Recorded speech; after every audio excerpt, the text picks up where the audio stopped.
The tree that never had to fight for sun and sky and air and light, but stood out in the open plain and always got its share of rain.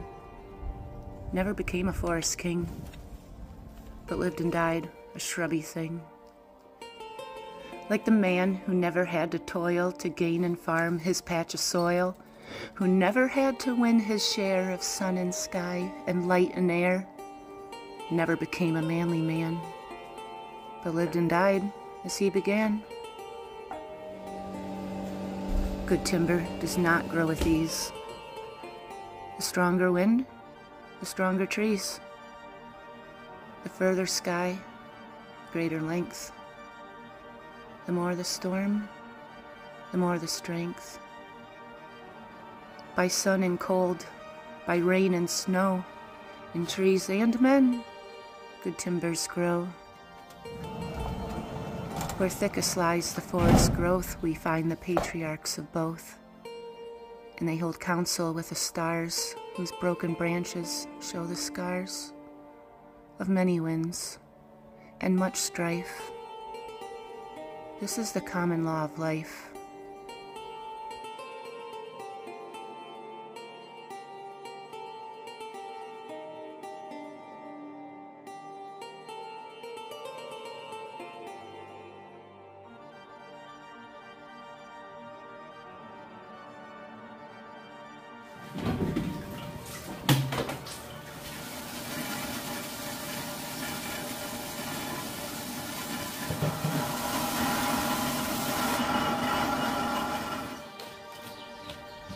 This farm that I live and work on has been milking cows since 1935, but the family settled here where the farmlands turned to the north woods long before that.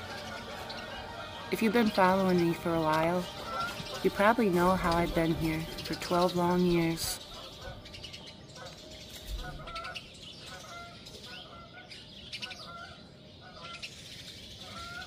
I had wandered a few miles from down the road where I grew up, looking for some extra work. And the rest is history, as we say. I did random things here and there, and now here I still am as the milkmaid. But my work doesn't end in the pit of the milk parlor. It usually doesn't even feel like work when I'm feeding calves and looking for new ones in the fields. It just feels like living. Living the dream, I could venture to say. But every day, I have to also ask myself, when is it time to wake up? The profitable heyday of this small family farm is gone. I don't think it's coming back. If I could make it so, I would, but that's not my decision here. It can't compete with the commercial dairy farms that have steadily replaced the old ones I used to be surrounded by here. There was a time when I thought I would have put the next generation on this farm. But the winds of time have been against me, and it appears that wasn't meant to be. But this farm doesn't know how to stop working, and neither do I. So I'm still here, wanting to walk with the herds I helped raise until our bitter end. I might spend too much time staring into the horizon, wondering what would become of me if the farm isn't behind me holding me up. Or is it holding me down? Some days I'm not sure.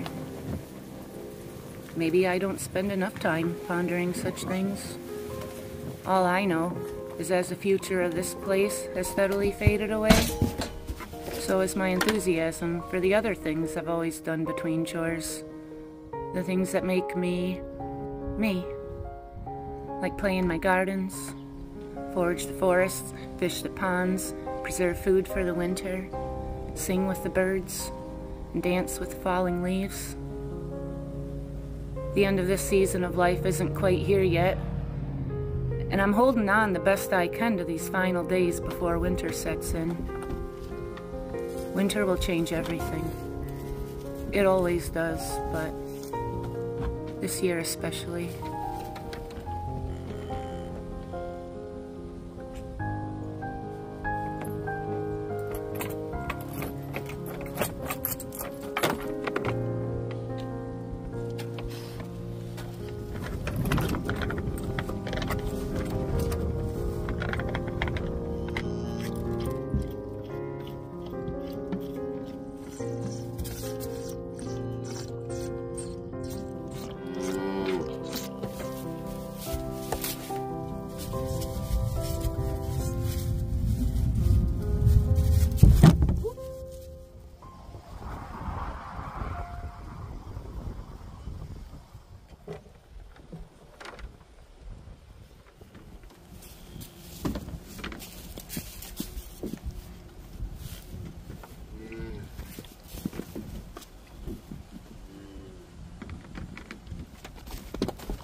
your furs.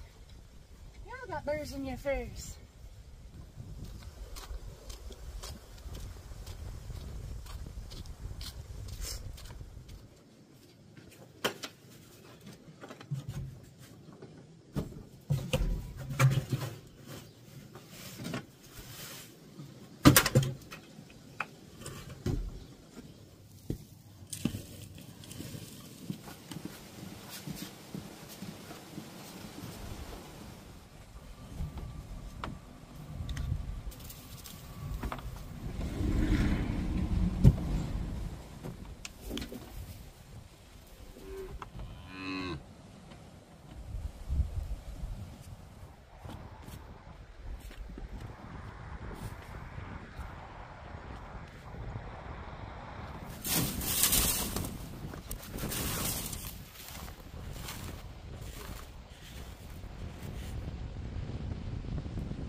Oh, what the hell? I didn't put that there.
I would have given you something to write about.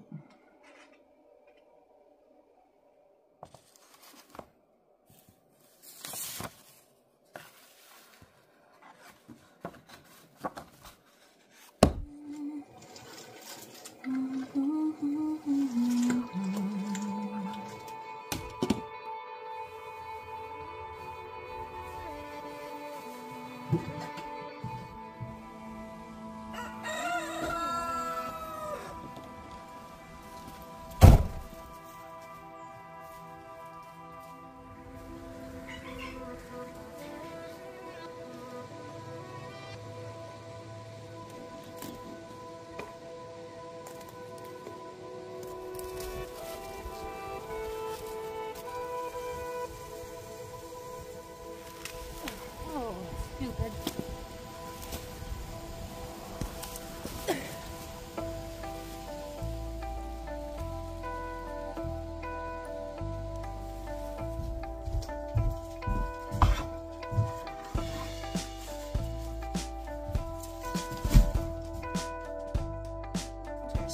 in Michigan, we eat bean soup like once a week, at least. I have lots of dried beans for making bean soup for probably at least a few more years. I don't need to can bean soup, but it's handy. Sometimes you get a nice storm, the electricity goes out. You don't have, you know, you can't just like boil beans for hours on the stove.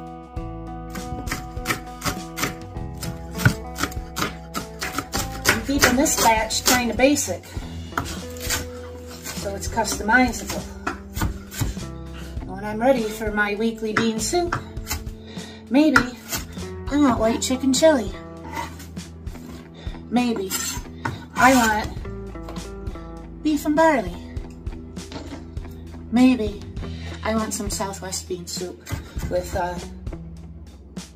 hang on, I'll be right back, I'll show you. This, do you remember this? That was tomatoes, kale, corn, and onions that we canned that day. So that, maybe a little bit of rice. Oh, and it's not going to have much flavor to it. Spices, seasonings, herbs, that'll get added later.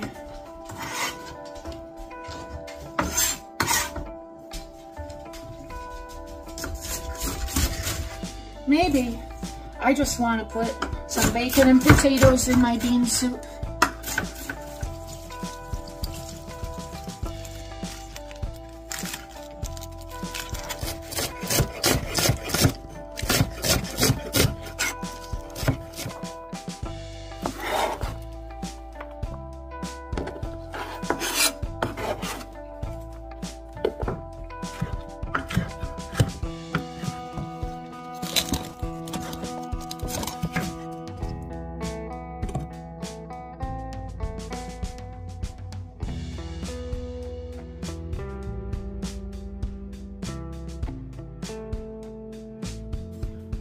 Get off me. Get up.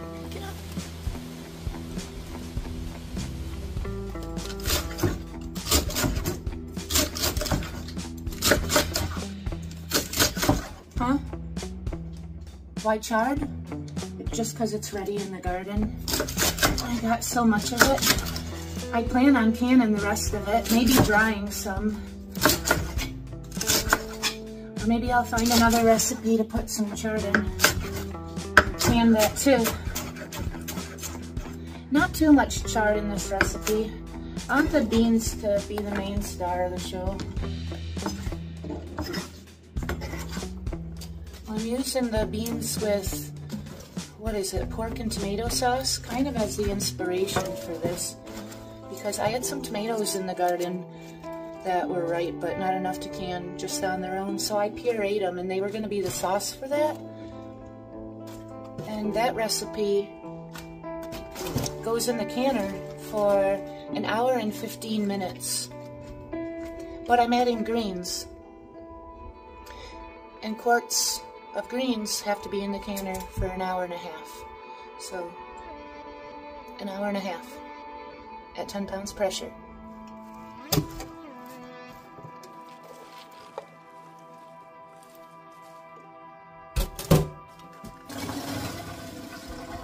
The beans absorb most of the water, but there's a little bit left, so I'm going to drain out the liquid. The liquid's kind of brown. That's why I want to add the pureed tomatoes. It'll give the broth a little bit of a nicer color.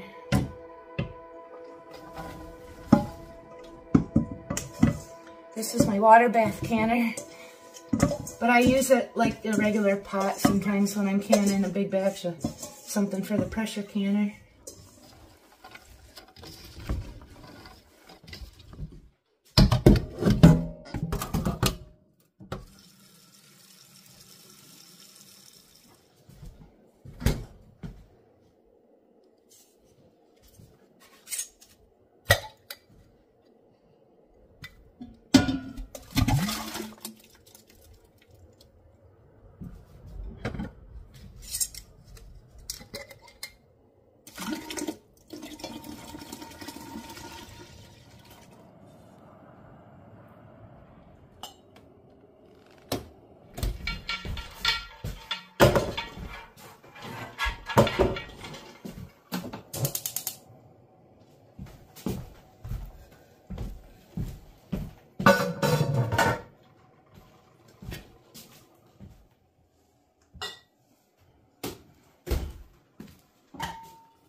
on.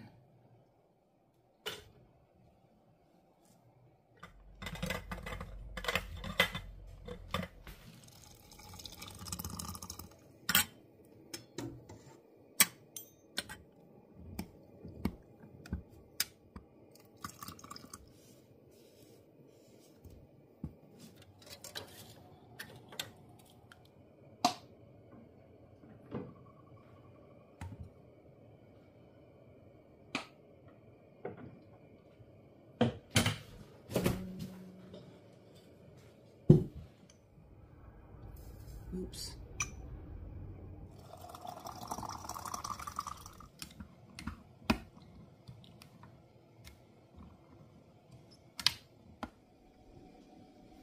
Are you having fun yet?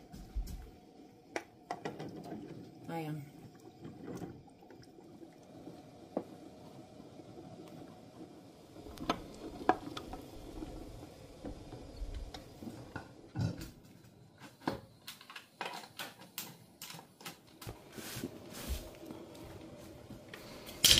Fucker.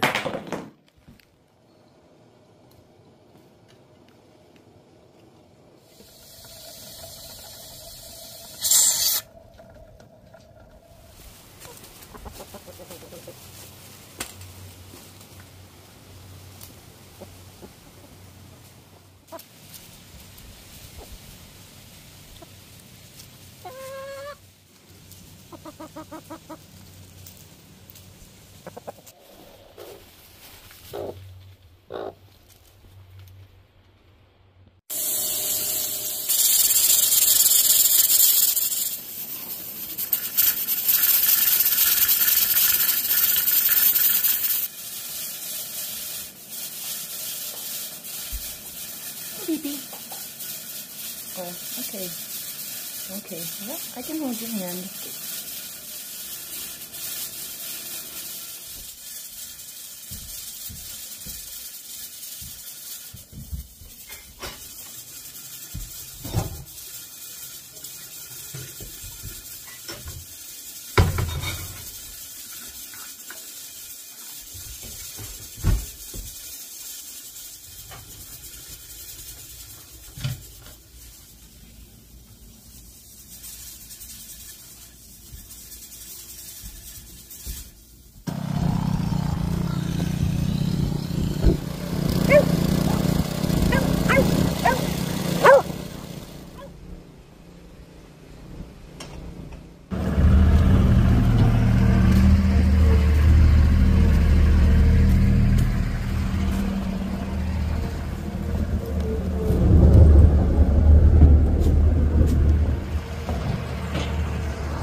I'm sorry, I'm late.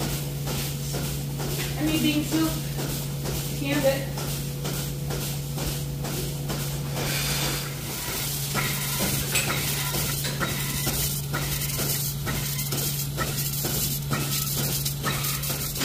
Come on, up, one more.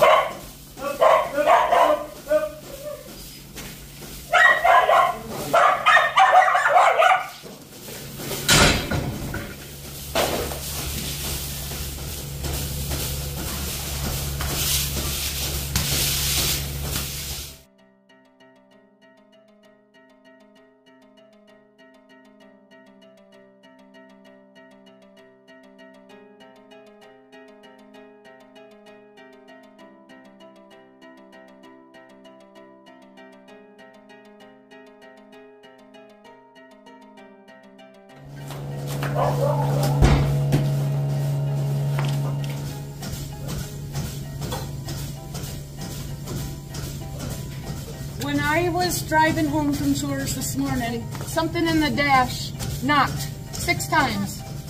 And then the air just turned on full blast. I ain't touched nothing. Maybe it's haunted. No, what the fuck?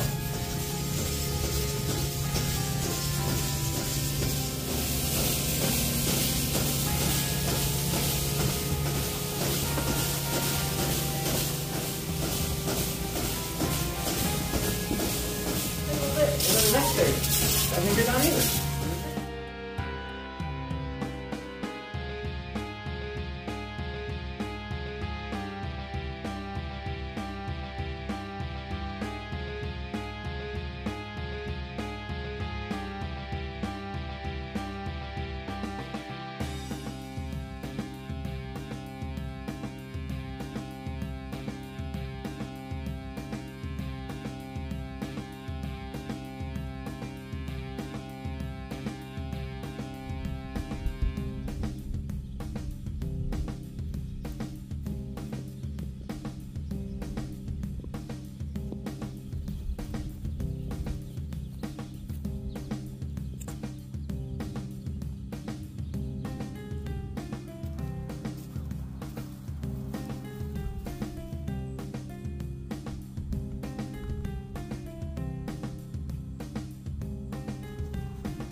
What? You're next. Hang on. No, not for you.